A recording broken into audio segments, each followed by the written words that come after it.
And thank you for the invitation to this symposium.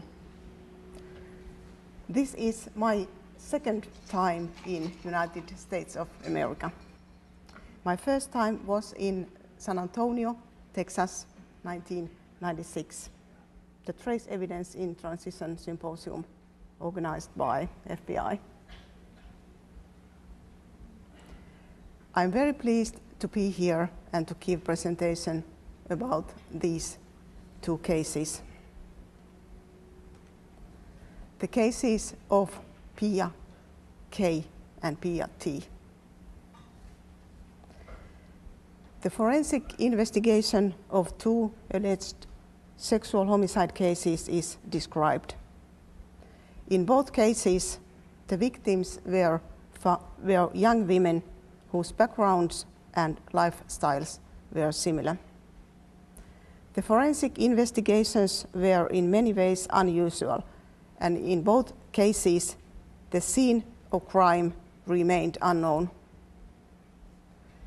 Both victims were found in water, partly clothed, but neither of them was drowned. Victim in case 1 was found some hours after her disappearance, while the victim in case 2 was found approximately 6 months later. These two homicide cases had been under investigation for 5 years and were resolved by profiling and trace evidence analysis. During the investigation, collaboration between the crime laboratory and the crime scene investigators was exceptionally intense. The experience gained in this work has led to the development of a new approach to trace evidence analysis and to collection of samples for trace evidence. This was a tedious but rewarding project. Timelining, an overview about these two cases. October the 4th, Pia K disappears. Next morning, her body was found in the sea. A lot of work was done by police and the crime laboratory, but the case could not be resolved. Almost exactly 3 years later, Pia T disappears. During these 3 years, several sexual assault and rape cases were reported in the region where both girls lived. A summary of these cases was made. And at the beginning of the next year, a suspect was taken into custody. But at the end of January, he was released due to lack of incriminating evidence.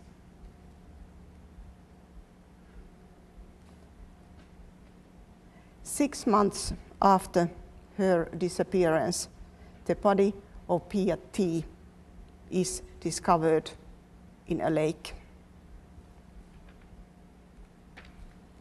The suspect is taken into custody again, and he was arrested for the case number 1. But we were working on the both cases at the same time.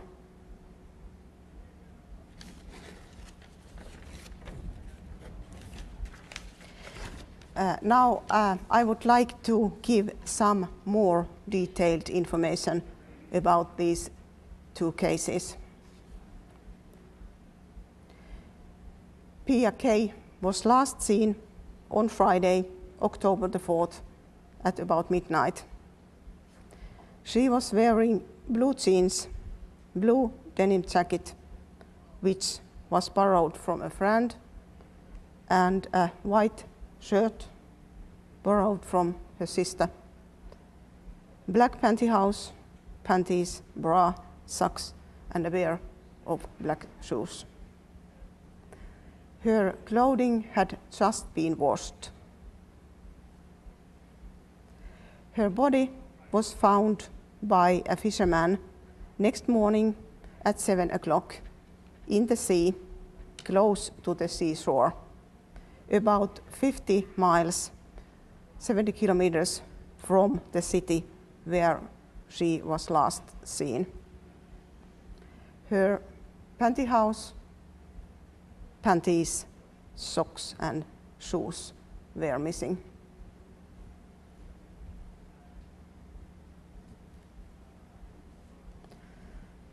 The clothes of the victim were dried in air.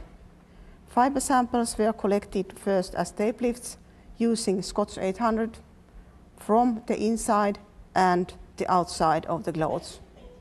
After taping, the samples were collected also by vacuuming. Fiber samples were taken by combing from pubic and head hairs, and DNA samples were recovered. A lot of investigative work was carried out by the police and the NBI crime laboratory. Police found out what Pia K. had been doing during her last evening. She had been in the apartment of her sister and of one of her friends. She had been hitchhiking in 3 different cars, and she had been in 2 restaurants, etc.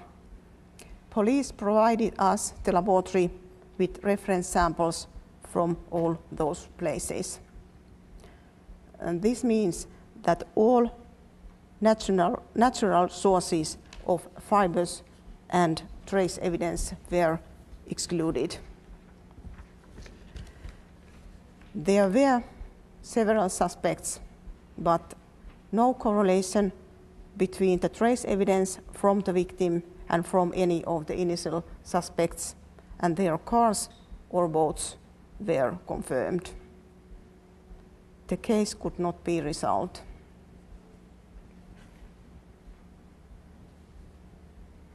Case number 2, Pia T. Almost exactly 3 years later, Pia T. disappeared on Friday at the end of September. She was last seen after midnight. From the beginning, police considered that this is a homicide case too.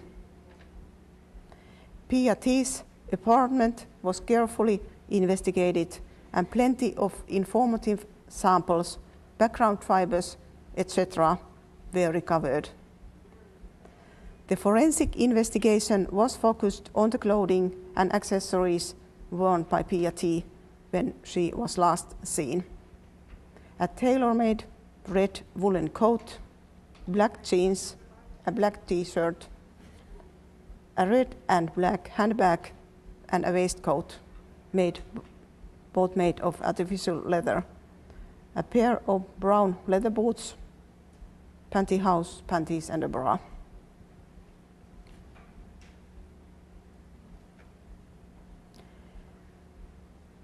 During the 3 years between the two disappearances, several sexual assault and rape cases were reported in the region where both girls had lived. A summary of these cases was made. Profiling of the suspect was done according to FBI guidelines. Surprisingly, the investigators realized that 14 of these cases could be committed by the same person.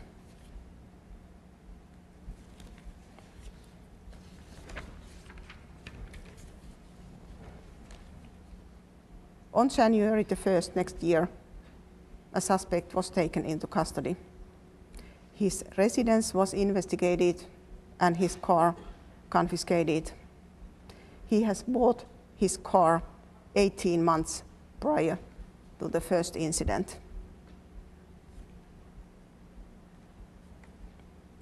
Samples were collected from the car, tapings from the car seats and from the trunk, and also samples by vacuuming. Reference samples were taken from his clothing and the residence. The blanket on the front seat of the suspect's car was a very special one. The suspect was released at the end of January due to lack of incriminating evidence. 6 months after her disappearance, Pia T. was found in a lake about 10 miles, 15 kilometers from the city where she was last seen. Her red tailor-made coat and handbag were missing. And also her waistcoat and watch.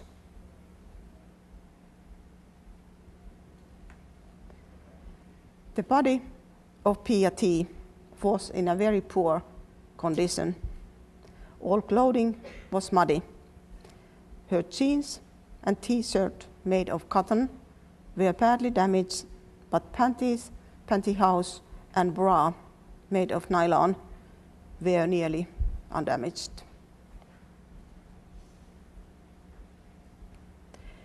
All loose material was collected on Petri dishes. After that, the clothes were brushed with a nail brush and with a toothbrush. Despite the brushing, a lot of fine mud particles remained on the fabrics and between the fibers. It turned out to be impossible to take tape lifts using Scotch 800 from the clothes of the victim.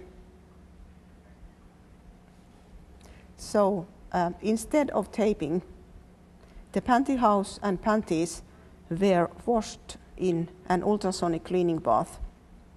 The water was filtered, and the filter and the residue were dried on Petri dishes. This residue was searched for fibers and other trace evidence. DNA samples were recovered, but head hair or pubic hair combings could not be taken.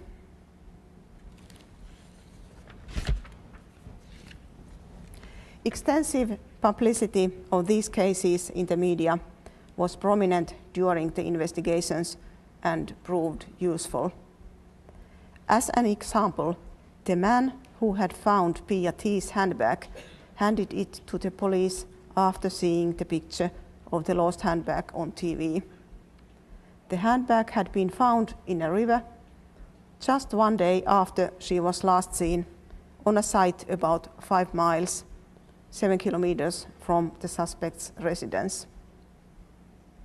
On April the 15th, the suspect was taken into custody again, and he was arrested April the 19th.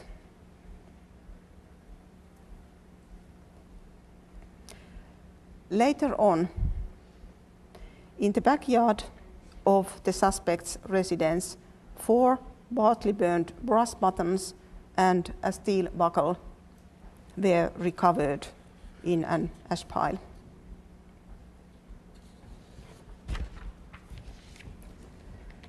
So,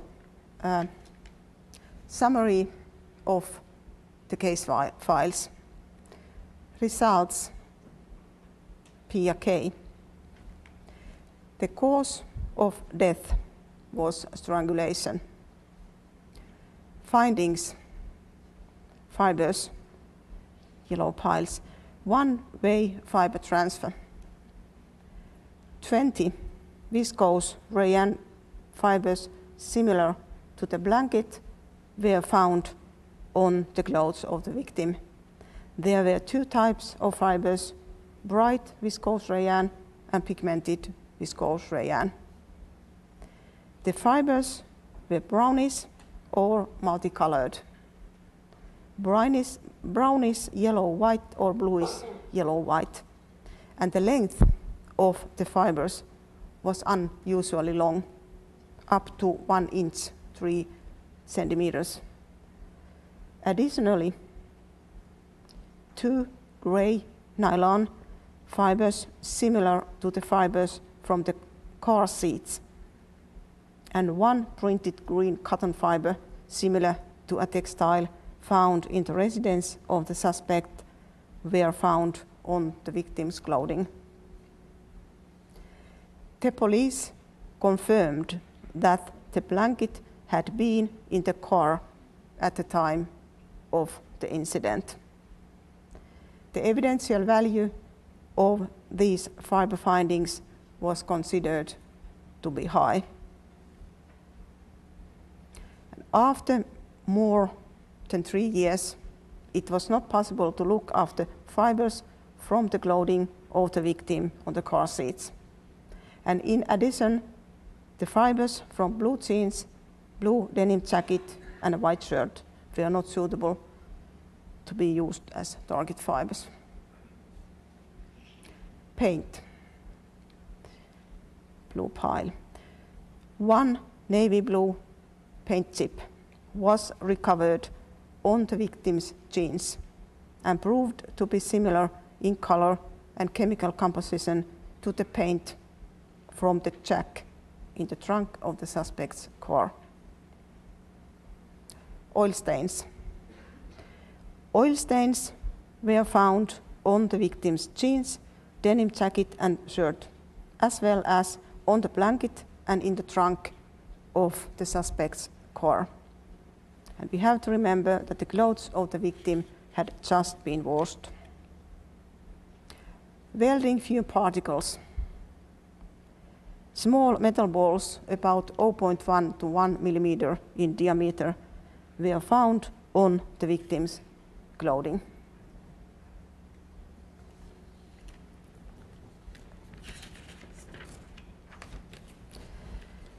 Results PAT. The cause of death could not be determined. Findings. Fibers, one-way fiber transfer. Single cellulose fibers degrade in 6 months in water. Thus, viscose rayon fibers could not be judged on the victim's muddy clothes, despite it was expected that fibers similar to the blanket on the front seat of the suspect's car would be present. PAT's red woolen coat was never found. However, plenty of red wool fibers were found on her panties and pantyhose on underwear, and also on the tapings taken from other clothes and furniture in her apartment. Later, the tailor of the coat delivered reference samples of various red woolen fabrics, one of which matched with the red wool fibers found on the victim's clothes. 10 red wool fibers were found in the lining of the handbag found a day after PAT was last seen. It was concluded that these red wool fibers found on the clothing of the victim originated from her red woolen coat. These red wool fibers were chosen as target fibers. 40 similar red wool fibers were found in the suspect's car, on the blanket, on the back seat, and in the trunk. Other sources of red wool fibers were excluded. Numerous welding fume particles similar to those found on Pia K's clothing were found on PAT's clothes. Welding is a daily routine for the suspect in his job. In the backyard of the suspect's residence, 4 partly burned brass buttons and a steel buckle were recovered from a pile of ash. These items proved to be similar in characteristics and to the button and buckle, to the buttons and buckle of the waistcoat that Pia T. was wearing at the time of her disappearance. This was confirmed by photographs from the victim's own files where she was wearing the waistcoat. No DNA results were recovered. Techniques used in the crime laboratory for trace evidence analysis in these cases were microscopy, stereo, bright field, polarizing and fluorescence comparison microscopy, UV-Vis, microspectrophotometry, FTIR microscopy, pyrolysis, GC, and SEM EDX. The suspect denied all allegations of having had any contact with the two victims. With the forensic evidence presented by the prosecution, the district court sentenced the defendant to imprisonment for 16 years and 8 months. The Court of Appeal raised the sentence to 20 years and 6 months, and the Supreme Court did not grant a right to reappeal. Fibers, metal buttons, welding fume particles, and paint chip were incriminating evidence in solving 2 homicide cases committed by the same person. Intense collaboration between the crime laboratory and the investigators was the key to success. Thank you. Thank you for your attention.